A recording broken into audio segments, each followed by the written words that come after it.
do Canto, PIB da Praia do Canto, plantaram uma missão ali na região onde nós estamos. Então nasceu a CIB de Barcelona, e hoje, 25 anos depois, como igreja organizada, ali nós estamos servindo ao reino de Deus. Quero apresentar minha esposa, irmã Lauxéia, com perdão de todas as irmãs, ela é a mulher mais bonita aqui desta noite. Então, aos solteiros, um conselho: orem que Deus vai te recompensar. Eu orei muito, ela orou pouco, agora ela tem que se contentar com isso aqui. Então, para os solteiros, orem, que Deus responde.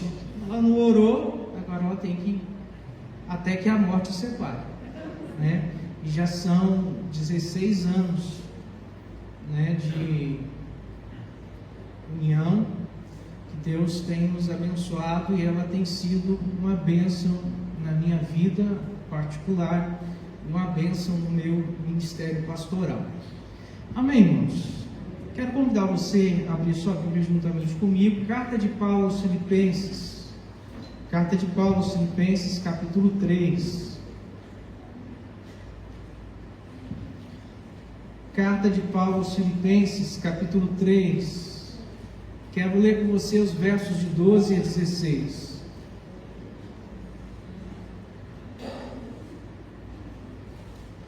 Carta de Paulo aos Filipenses, capítulo 3, versos de 12 a 16. Uma vez que você abrir sua Bíblia, eu te convido a não fechar. Permaneça com ela aberta para que você possa acompanhar a exposição do texto. Amém? Todos encontraram?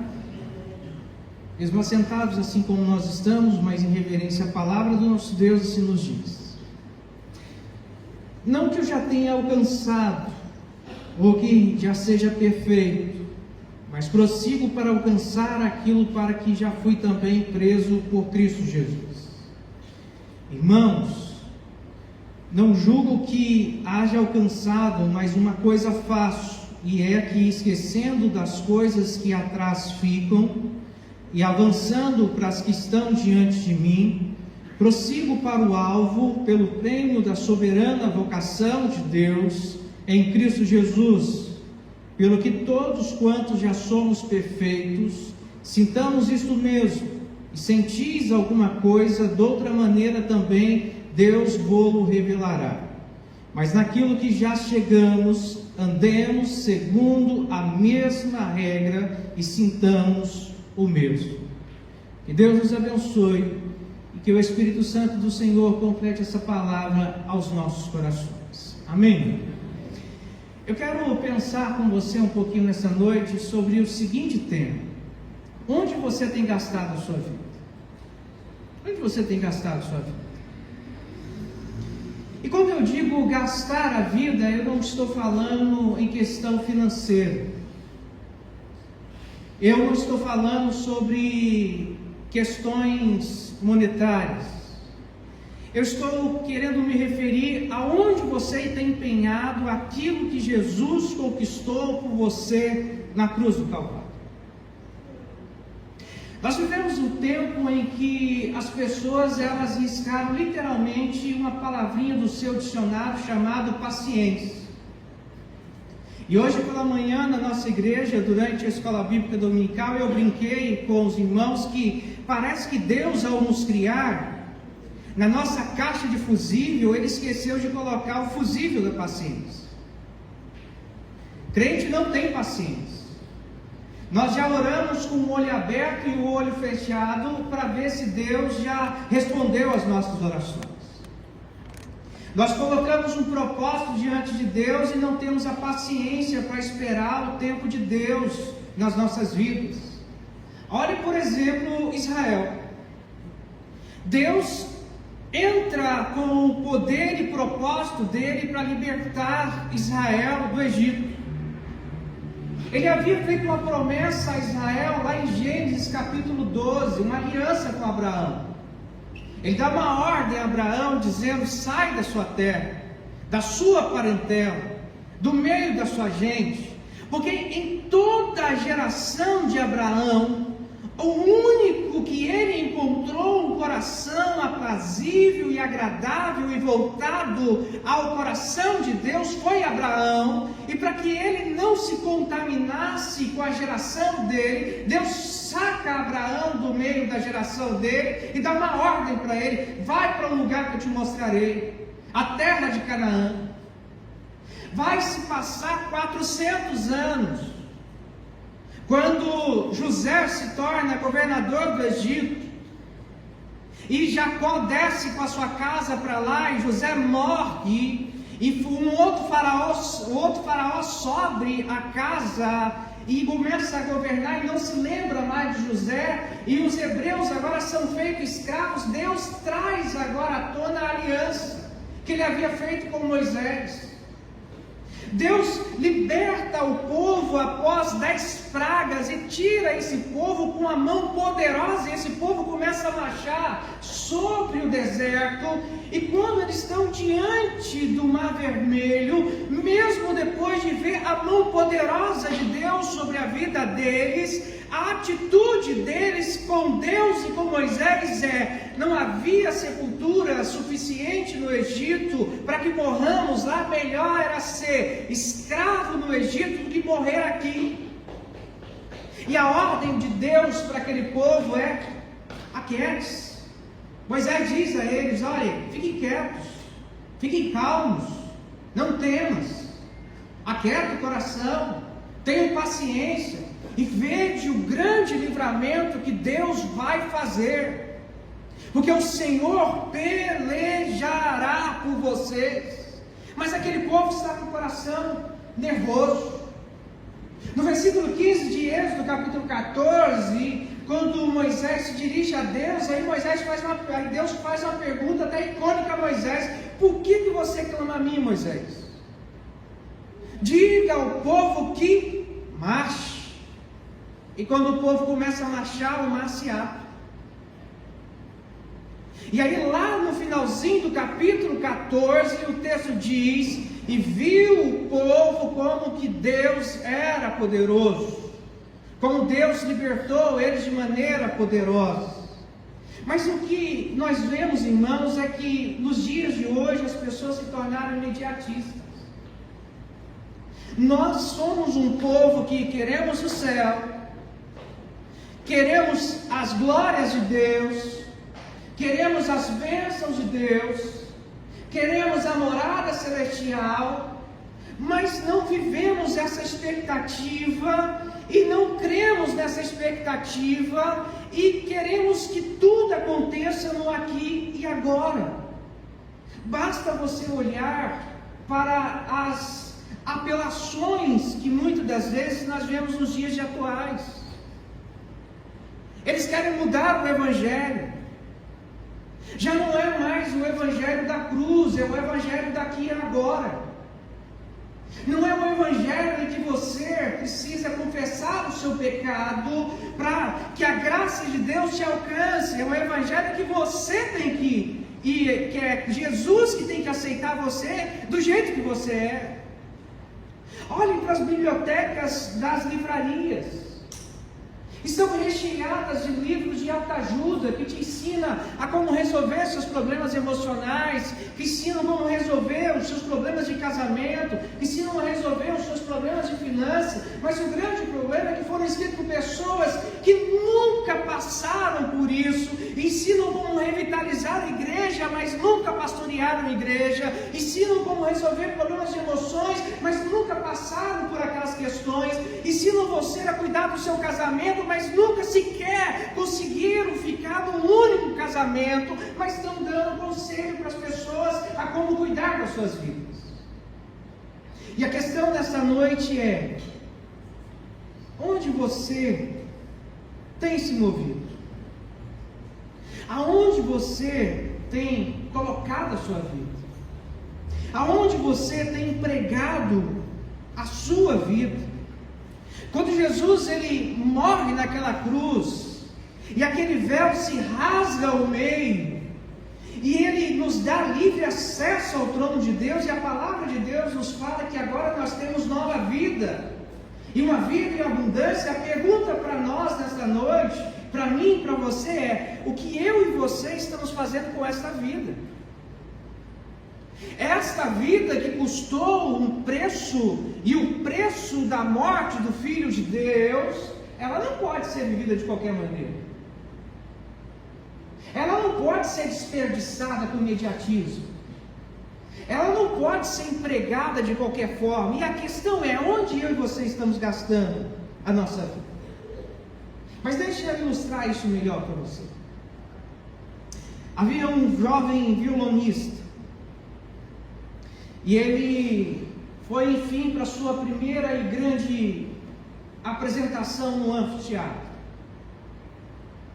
E a cada fim de peça musical que ele terminava, a plateia que o assistia atentamente o aplaudia, mas eles ficavam incomodados porque o violonista parece não reagia ao seu público. Seu rosto não demonstrava emoção nenhuma. Ele fixamente olhava para uma única cadeira que estava sentada na parte de cima do anfiteatro. Finalmente, quando aquele concerto musical estava finalizado, e ele deu a última nota no seu instrumento, ele olhou para cima daquela galeria, e então um senhorzinho já muito idoso levantou-se e apenas fez um gesto de cabeça para ele. E ele então caiu em lágrimas, e o seu rosto explodiu de alegria. Ele estava aguardando a aprovação do seu mestre. E a questão para mim e para você nessa noite é: quando nós vivemos e onde nós estamos aplicando a nossa vida, nós estamos buscando a aprovação de quem nessa vida? Das pessoas que estão no anfiteatro da nossa corrida, da fé? Ou daquele que, lá naquele monte, no Calvário, que morreu por nós na cruz do Calvário? Para quem nós estamos vivendo? Para o mundo ou para Cristo? Aquele que doou a sua vida por nós, para que pudéssemos ter uma nova vida, e uma vida em abundância.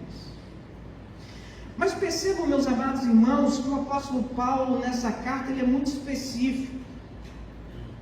Quando nós olhamos no capítulo 1, ele fala que Cristo precisa exercer a primazia na nossa vida.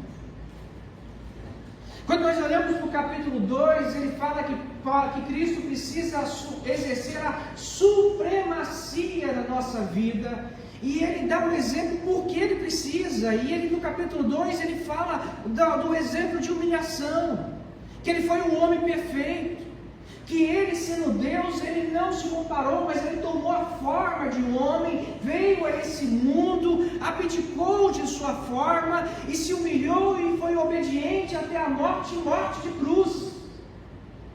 Mas aqui no capítulo 3, o apóstolo Paulo está fazendo uma autobiografia da sua vida, porque ele está escrevendo agora o capítulo 3 para se defender da acusação de falsos mestres que haviam se inserido na igreja de Filipos, e ele se coloca agora diante dessas acusações e ele faz um retrospecto da vida dele. Primeiro ele olha para o passado. Nos versos de 1 a 11, se você olhar atentamente, ele conta quem ele era. Ele fala: olha, vocês acham que vocês são judeus de sangue azul? Eu também sou. Olha, eu fui criado aos pés de Gamaliel. Nós olhamos isso em Atos. Olha, quanto à lei dos judeus, eu também era judeu. Quanto aos fariseus, eu também era fariseu. Quanto à questão da perseguição, eu era perseguidor da igreja. Mas quanto a todas essas coisas, eu fui circuncidado ao 8º dia. Eu não comprei o meu direito para me tornar fariseu. Eu nasci como fariseu.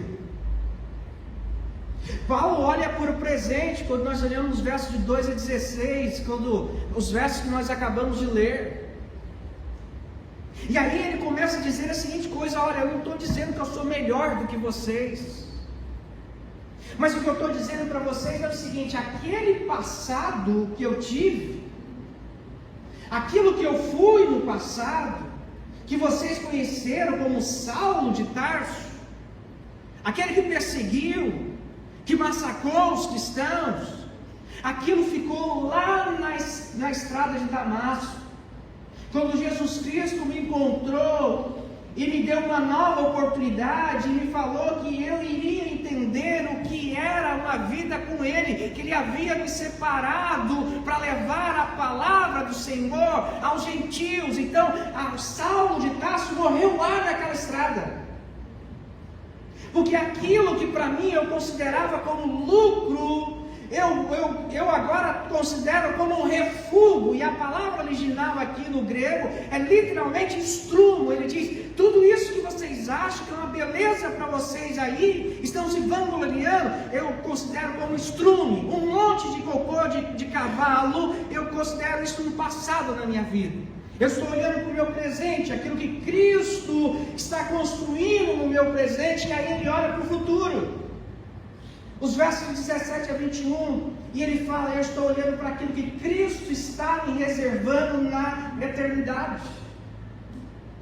E o que Cristo está reservando para cada um de nós na eternidade? Aquilo que Ele prometeu em João 14. Quando Ele olha para os seus discípulos, quando Ele revela seu coração aos seus discípulos, Ele diz: olha, não turbe o vosso coração. Credes em Deus, mas credes também em mim, porque na casa de meu Pai há muitas moradas. Se não fosse assim, eu não teria vos dito: vou lhes preparar um lugar, porque assim como onde eu estiver, vocês estarão também comigo, porque eu vou, mas eu voltarei, e voltarei para vos buscar. É a promessa da eternidade. É a promessa de que um dia tudo isso que nós passamos aqui cessará. É a promessa de que aquilo que João viu, o Cristo ressurreto, não o Cristo manchado pelo sofrimento, das marcas da crucificação, mas o Cristo glorificado, que Ele diz que Ele enxugará de nós todas as lágrimas. Ele nos dará uma nova veste, Ele nos dará um novo corpo, e lá não haverá mais dor, nem sofrimento. Nós teremos um novo corpo, uma nova veste, e estaremos na eternidade junto com todos os santos, glorificando e dizendo: Santo, Santo, Santo é o Senhor, e toda a terra está cheia da sua glória, e louvado seja o Senhor. E louvado seja o Senhor. Paulo olha para o presente, Paulo olha para o passado. Ele mostra para esses homens que ele renunciou aos seus velhos valores, para mostrar para mim e para você que a vida que Jesus conquistou para nós na cruz, ela não pode mais ser igual ao velho homem. Ele diz que na carta dele aos Coríntios, se nós estamos em Cristo, nós somos nova criação. As coisas velhas já passaram, eis que se fizeram novas coisas. Se as coisas velhas já passaram, um cristão não pode mais viver da maneira como ele vivia antes de Cristo vir morar na vida dele. Eu pergunto para você: você que vai ao shopping, compra a roupa do seu gosto, e aí num dia de trabalho que você está mais sujo, você vai lá no seu guarda-roupa e pega a sua melhor roupa e veste sobre o seu corpo sujo? Quem faz isso? Levanta a mão, quem faria isso? Por que você não faz isso? Por que não faz isso? O que poderia acontecer com essa roupa? Vai sujar, vai manchar. Mas por que no nosso relacionamento com Cristo nós fazemos isso?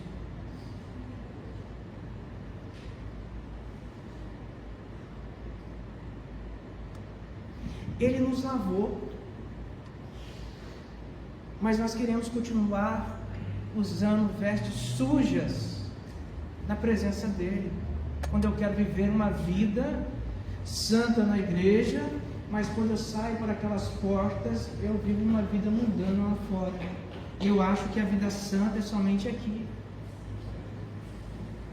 Quando eu acho que eu preciso me santificar só no momento que eu vou subir aqui e adorar, e eu esqueço que Ele está em mim e em todo o tempo eu preciso me santificar. Aonde eu estou gastando a minha vida? Tem até uma música que fizeram recentemente, é por Ele que eu estou perdendo a minha vida, é por Ele que eu estou gastando a minha vida. Será que é realmente por Ele que nós estamos fazendo tudo isso? Qual será que é o nível de profundidade da nossa intimidade diária com Ele? Será que nós o conhecemos tanto quanto Ele conhece a cada um de nós diariamente? Será que qual é o seu alvo final? Por quem você está vivendo? Por quem você está gastando a sua vida? Ele olha para o futuro, ele se vê como um peregrino, como um estrangeiro. Quando ele escreve a segunda carta dele aos Timóteo, capítulo 4, falando da sua despedida, a ideia que ele dá para Timóteo é a seguinte coisa: Timóteo, eu estou desmontando a minha tenda temporal aqui nessa terra, para ir morar na minha casa definitiva, que é o céu, porque eu não pertenço a este lugar. Se nós somos cristãos e sabemos que o céu é o nosso lar, por que nós gastamos tanto com o mundo e tão pouco com a nossa lar celestial? Há um hino de um quarteto que eu esqueci o nome, mas ele reflete muito e dizia o seguinte, que o céu é onde Jesus está. Não na perspectiva de que não há uma vida eterna, mas na perspectiva de que a partir do momento que Jesus, Ele mora em nós, ali passa a ser o céu na nossa vida. E eu preciso estar pronto para me encontrar com Ele todos os dias da minha vida. E a pergunta é, se hoje fosse o dia? Se nessa noite o céu se abrisse, os clarins tocassem, e Ele ressurgisse e aparecesse nas nuvens, você está pronto para se encontrar com Ele?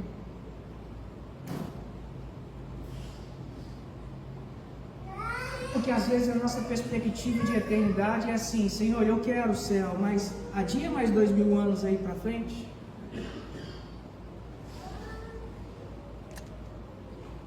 Vai adiando mais um pouquinho aí, que eu quero viver mais um pouco aqui.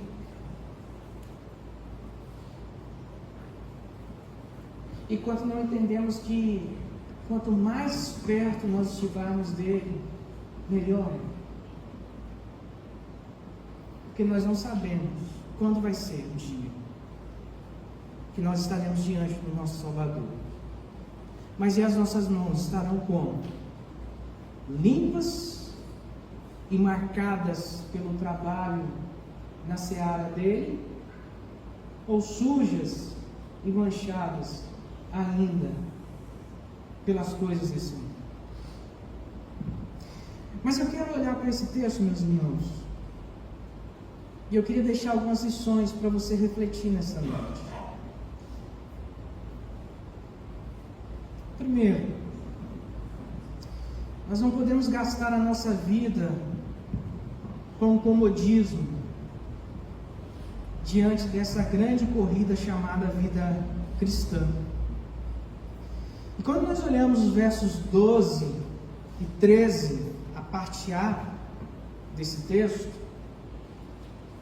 e eu te convido a voltar ao texto, o versículo 12, ele vai dizer: não que eu já tenha alcançado, ou que seja perfeito, mas prossigo para alcançar aquilo que fui também preso por Cristo Jesus.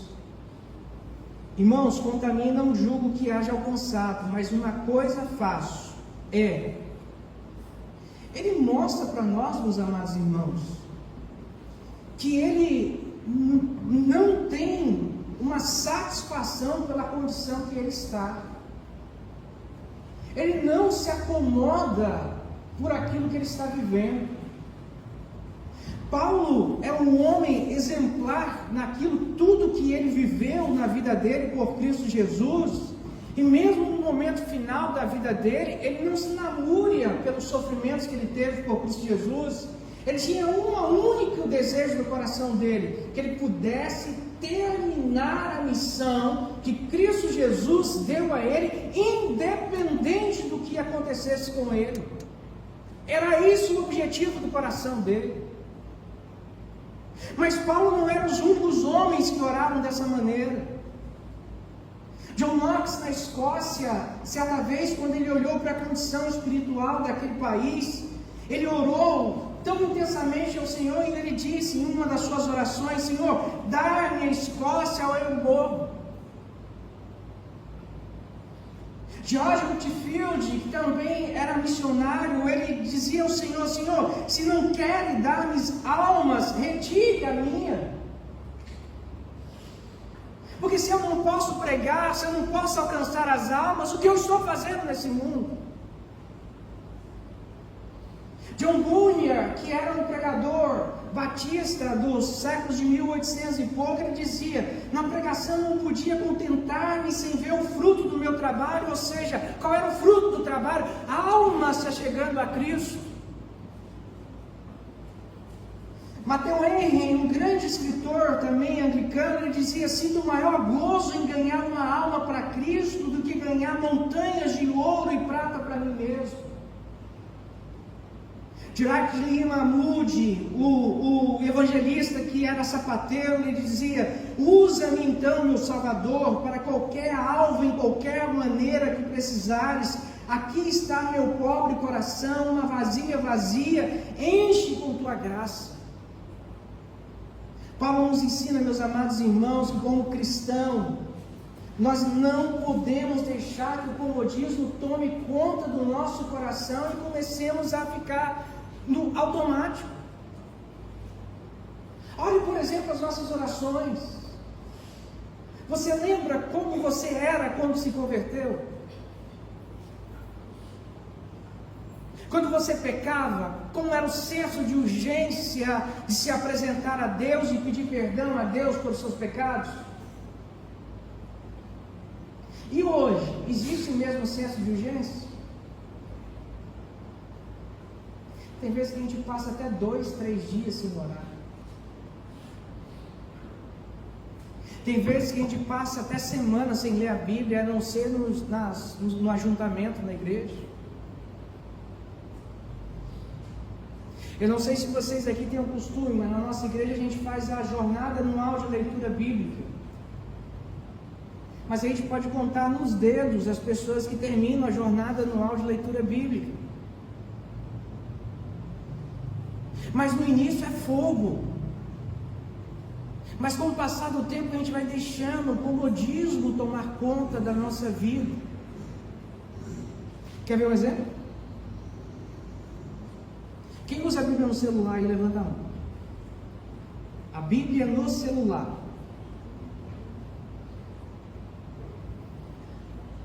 Olha aí no monitoramento de tempo que você passa no seu celular.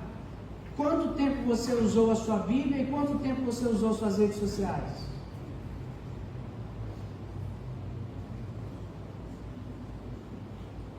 Não precisa nem olhar, né? Você já sabe, né? Quem ganhou? Então a questão não é o tempo, é onde eu estou gastando a minha vida. O dia continua com 24 horas, a semana com 7 dias, o mês com 4 semanas, O ano com 365 dias. A questão é onde nós estamos gastando a nossa vida.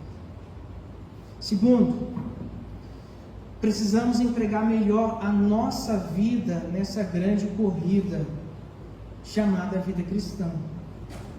A parte B do versículo 13, do texto que nós lemos, ela diz o seguinte: esquecendo das coisas que atrás ficam e avançando para as que estão diante de mim. Veja, irmãos, que Paulo, ele nos coloca numa outra tradução e diz assim: mas uma coisa faço. Que coisa é essa? Esquecendo. Eu faço uma coisa, eu preciso fazer algo. Jesus, quando olhou para o jovem rico, ele diz: olha, mas uma coisa te falta.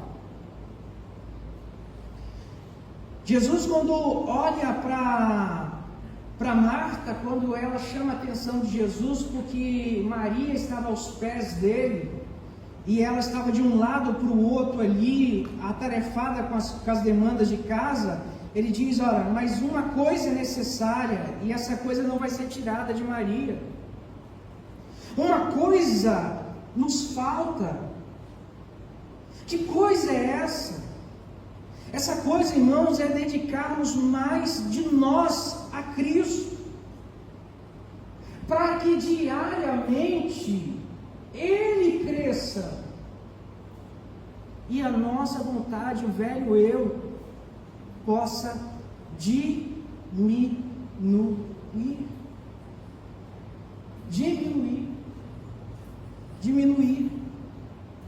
Nós precisamos correr essa carreira cristã como um atleta se prepara. Você já viu como um atleta se prepara para a Olimpíada? Às vezes ele se prepara uma vida inteira para ir lá correr 3 minutos. A vida toda dele está numa prova. Eles são exemplos para nós. Porque a nossa vida toda não está numa prova. A nossa vida toda foi escrita no Calvário para a eternidade. E Ele nos deu a oportunidade de reescrever a nossa história dia após dia. Porque se hoje não deu certo, eu tenho a oportunidade de amanhã escrever uma nova história no meu livro. Eu posso amanhã sacudir a poeira e pedir perdão a Deus dos meus pecados e amanhã recomeçar de novo. Porque a palavra de Deus me assegura em 1 João, dizendo que Ele é fiel e justo para perdoar os pecados e purificar de toda impureza. Eu posso reescrever a história, ter um novo presente e um novo futuro. Terceiro lugar, precisamos sempre buscar a direção correta e nos manter firmes nessa grande corrida, não gastando a nossa vida de qualquer maneira, esquecendo as coisas que para trás ficam. Nós não podemos apagar o nosso passado. Isso seria amnésia. Não existe um ser humano sem história. Mas nós podemos aprender com ele. Toda vez que a Bíblia fala de esquecer, ela pode ser traduzida como deixar de lembrar. Mas a ideia de deixar de lembrar é a ideia de não ser mais influenciado ou afetado por ele. Cristo lançou os nossos pecados no mar do esquecimento. Mas para nós, o nosso passado não nos afeta mais. Ele não nos influencia mais. Nós aprendemos as lições com Ele. Nós precisamos aprender que o que passou, passou. As coisas ficam para trás. Não podemos mudar, mas podemos fazer diferente no presente, para que o futuro seja glorioso em Cristo Jesus. Não importa o que você fez no seu passado, o que importa é o que Jesus fez naquele Calvário por nós. E se hoje a minha vida está entregue nas mãos dele, ele está reescrevendo o presente. está preparando o futuro. E não é o meu passado que me representa agora. O que me representa é Ele naquela cruz, Ele no presente e Ele na eternidade, que vai abrir as portas, e quando nós passarmos pela linha de chegada, Ele estará nos esperando lá para nos receber na eternidade. É isso que importa para nós. Então para de querer carregar um transatlântico no meio dessas avenidas aí, carregando aquilo que Cristo já te perdoou. E comece a viver por aquilo que Cristo já te libertou. E deixa Ele reescrever a sua história. E comece de fato a gastar a sua vida nele. Mas em último lugar, nós precisamos com determinação ficar firmes, olhando para Ele. Sermos disciplinados para completar a nossa corrida. O que isso significa dizer? A partir do versículo 14. Pensa o seguinte.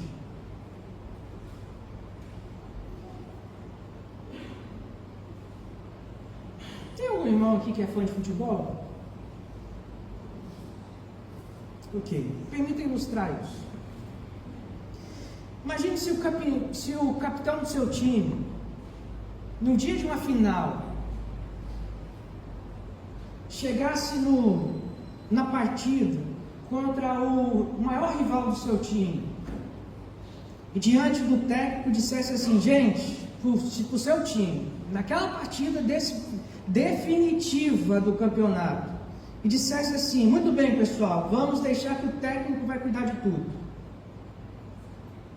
E aí quando o time avançasse para o meio do campo, antes do juiz apitar lá para a partida começar, e o capitão virasse para o time e dissesse assim: gente, esqueça tudo o que o técnico disse, faça tudo o que eu mandar vocês fazerem, vai dar certo esse jogo? O que vocês acham? Claro que nenhum capitão ia fazer isso numa final, né? Irmãos, entendam o seguinte: a nossa vida é uma dosagem de o que Deus precisa fazer em nós e o que eu preciso fazer sob a obediência de Deus. Eu não posso jogar tudo sobre a responsabilidade de Deus e negar a minha responsabilidade naquilo que eu preciso fazer sobre a minha vida. Eu não posso dizer assim, sentar e dizer agora Deus vai operar tudo. Se Ele quiser, Ele pode. Mas Ele não anula a minha participação nesse processo de reconstrução da minha e da sua vida. Porque Ele não é um simples coadjuvante na nossa história. Ele tem a cena principal na nossa história. E eu e você precisamos, a passos firmes, como Deus falou com o povo macho. O povo precisou ter um papel ali para entender que andar com Deus é uma troca. Que a nossa fé não é uma fé mística, determinista, que nós determinamos e Deus faz, mas é uma fé operosa, que eu caminho por aquilo que eu não estou vendo, mas Deus faz, porque Ele é fiel às promessas que Ele nos fez. Quando o povo começou a marchar em direção ao Mar Vermelho, e Moisés estendeu o braço, o mar abriu. Quando o povo começou a atravessar, eles ouviram o ruído do vento sacudindo aquelas águas. Quando o povo terminou de atravessar, eles viram o mar descendo sobre os egípcios.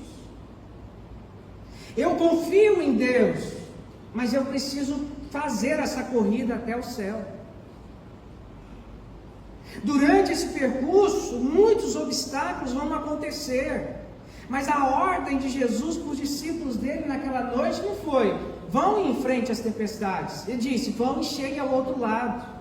A ordem dele diz: na casa de meu pai há muitas moradas, eu vou e vou buscar vocês. Ele estará conosco em todo o tempo.